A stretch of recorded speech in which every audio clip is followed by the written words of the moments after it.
15 दिन पहले एक मांग जम्मू में हमारे युवा साथियों ने उठाई, वहां के राजपूत डोगराओं ने उठाई, युवा डोगराओं ने उठाई, पूरे जोर से रखी।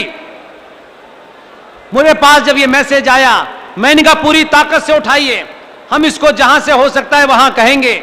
और हमने अपनी जो शक्ति है उसका प्रयोग किया और 15 दिन में जम्मू कश्मीर की पुलिस ने उन बच्चों के साथ मारपीट की। हमने कहा इसकी चिंता मत करना, जिंदा हो तब तक लड़ेंगे। और आप देखिए, मात्र 15 दिन पुरानी घटना है। हमने कहा कि जम्मू कश्मीर में एक ऐसा जिहादी जिसको भारत के पहले प्रधानमंत्री ने कैद किया था, उसके नाम से जम्मू कश्मीर में छुट्टी घोषित होती थी।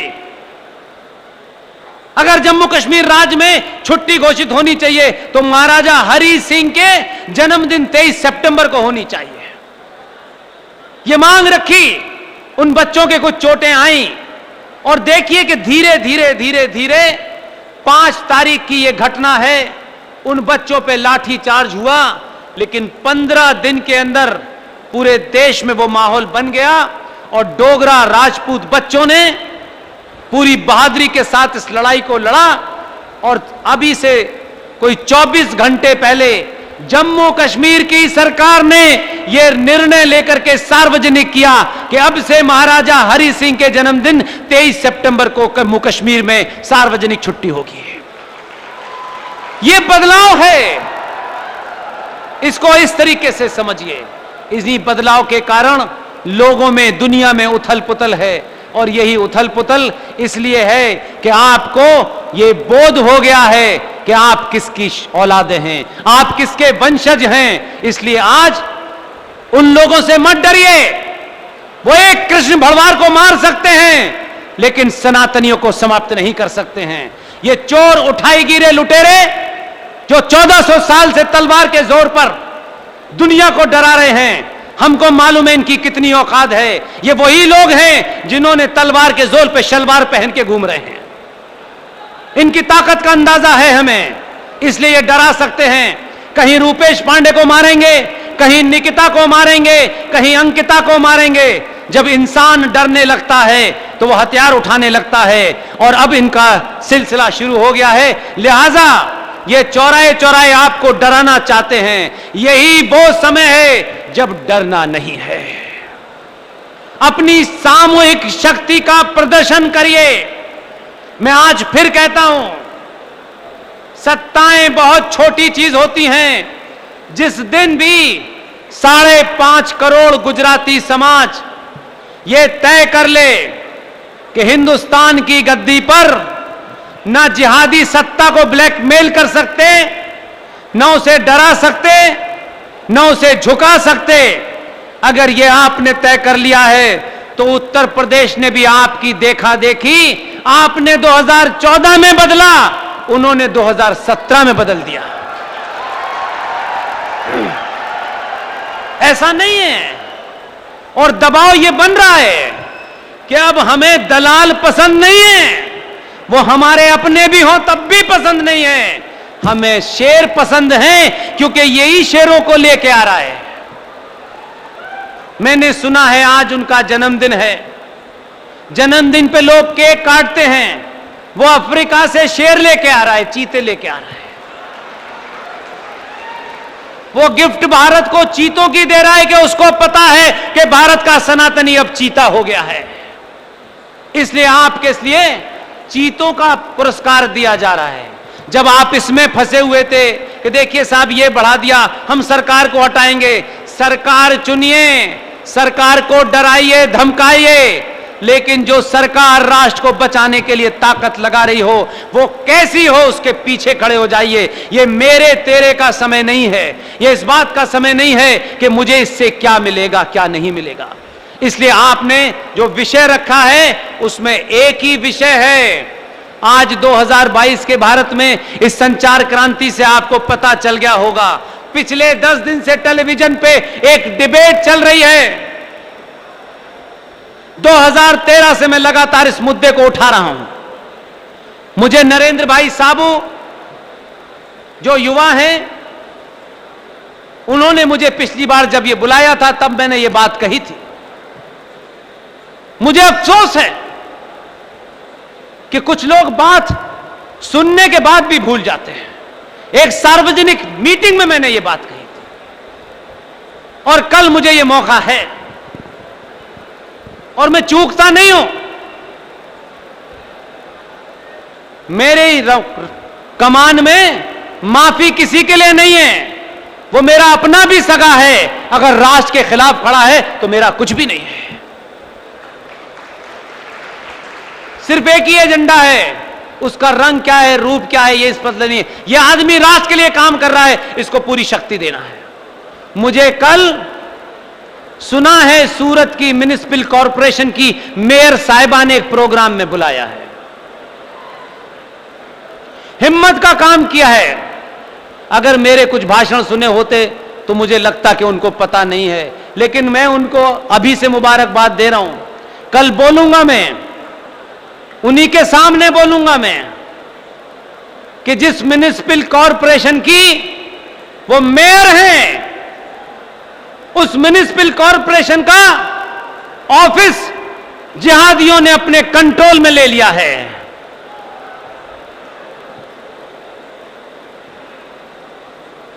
इसलिए यह विषय मैं उनके सामने रखूंगा और वहां रखूं तो ज्यादा अच्छा होगा, ताकि वो उनको ताली भी बजाएं और उन्हें तकलीफ भी हो और वो हंसें भी और रोएं भी कि ये ऐसी स्थिति क्यों की, मैंने क्यों बुलाया इनको।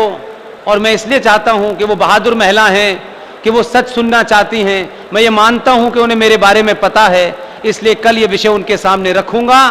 आप अपने इर्द गिर्द, अपने घर मोहल्ले सोसाइटी के आसपास हर नागरिक को, हर परिवार को, हर बहन को, हर बेटी को, हर मां को इस बात का ध्यान रखना है कि आपके पड़ोस में जो लोग गरीबी का चौगुआ पहन करके, कुछ कूड़ा बटोरने वाले लोग, कुछ कागज इकट्ठा करने वाले लोग, कुछ भीख मांगने लोग आपके पड़ोस में जो आ रहे हैं, जरा उन पे ध्यान रखिएगा। ये कब आए, कहां से आए, कैसे आपके बीच में रहने लगे, फिर आपका उन्होंने मन जीता, आपका दिल तरस गया, आपने गरीबी के नाम पर उनको कुछ देना शुरू किया और ये गिनती चलते चलते, ये बात आपको नहीं पता, पूरे ऑस्ट्रेलिया की जनसंख्या,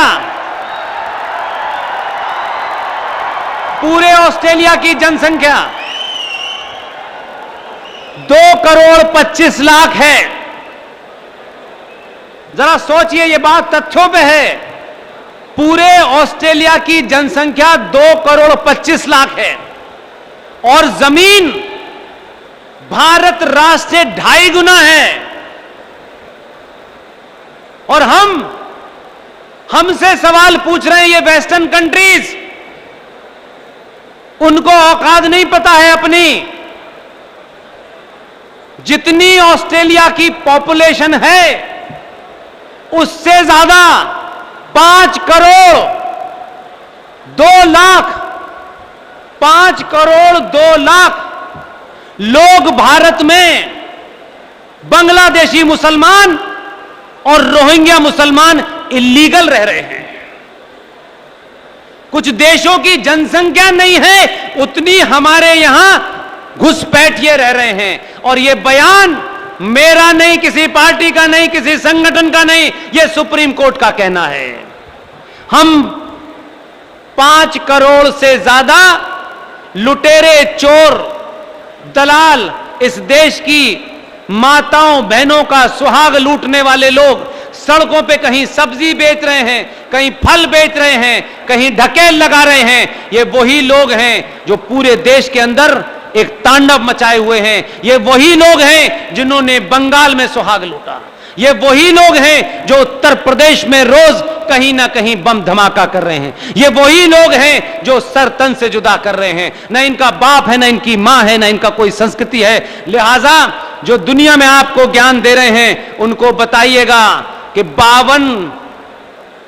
5 करोड़ 2 लाख लोग भारत की झूठन पे पल रहे हैं। हमने कभी तलवार उठा के उन्हें मारा नहीं। ये हमारी संस्कृति है, ये हमारी सभ्यता है।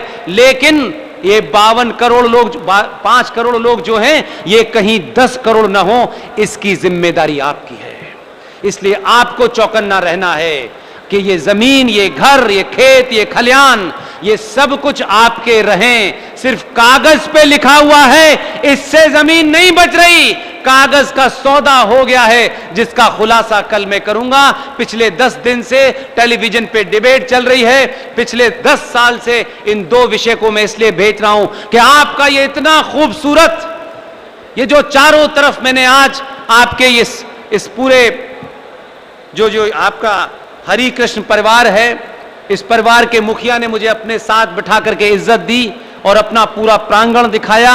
ये प्रांगण हजारों साल तक ऐसा रहे, इसकी जिम्मेदारी आपकी है। ये मत समझिएगा कि कागज पे सिर्फ सावजी भाई का नाम लिखा है। इस प्रांगण में हर पत्ता पत्ता आपका है। कागज पे मालिक सिर्फ इसलिए होता है ताकि कोई कागज की कार्रवाई को पूरा करे। असली मालिक आप हैं। अगर आप इसकी रक्षा नहीं करेंगे तो ये और पूरे सूरत के लोग अगर रक्षा नहीं करेंगे तो पूरे सूरत का इलाका, पूरे गुजरात का इलाका और भारत के इन 95 करोड़ सनातनी अगर इसकी चिंता नहीं करेंगे तो न ये मंदिर आपके हैं, न ये मठ आपके हैं। बहुत सौदा हुआ है, उसके बारे में कल लंबी चर्चा करूंगा। एक बार फिर इतनी बड़ी तादाद में, इतने अनुशासन के साथ इतने युवाओं को, और ऐसे युवा जो पैंट शर्ट पहनते हों लेकिन उनके चेहरे पे सनातन नजर आता हो, मैंने इतनी बड़ी गिनती में नहीं देखे। इसलिए जिस तरीके से एक परिवार की तरीके से ये पूरा संगठन चल रहा है, इसमें आप भले ही 8 घंटे काम करते हो, मुझे जो कुछ बताया गया है आपका, आपके परिवार का, आपके सास ससुर का, सबका जिम्मा ये यहां के जो कस्टोडियन साहब हैं उन्होंने मुझे बताया कि जो आदमी यहां काम करेगा अगर उसके घर में कोई परेशानी होगी तो वो फिर मन लगा के काम नहीं करेगा। लिहाजा इनकी तकलीफें भी मेरी तकलीफ हैं और इनकी खुशियां भी मेरी खुशियां हैं। इसलिए उन्होंने जिस तरीके से इसको चलाया है यह अपने आप में एक अनूठी मिसाल है। और ऐसे ही अगर देश में सब जगह कम से कम गुजरात में होने लगे तो गुजरात की धरती पर एक भी जिहादी नहीं बचेगा। आपने मेरी बात को पूरे धैर्य के साथ सुना, खामोशी से सुना, मुझे इतना मान सम्मान दिया, अपने बीच बुला करके मुझे अपनी बात कहने का मौका दिया। ये बहादुर लोग ही कर सकते हैं जो मुझे बुलाते हैं, डरपोक लोग मुझसे डरते हैं। आप सबका एक बार बहुत बहुत धन्यवाद, बहुत बहुत धन्यवाद। Thank you very much.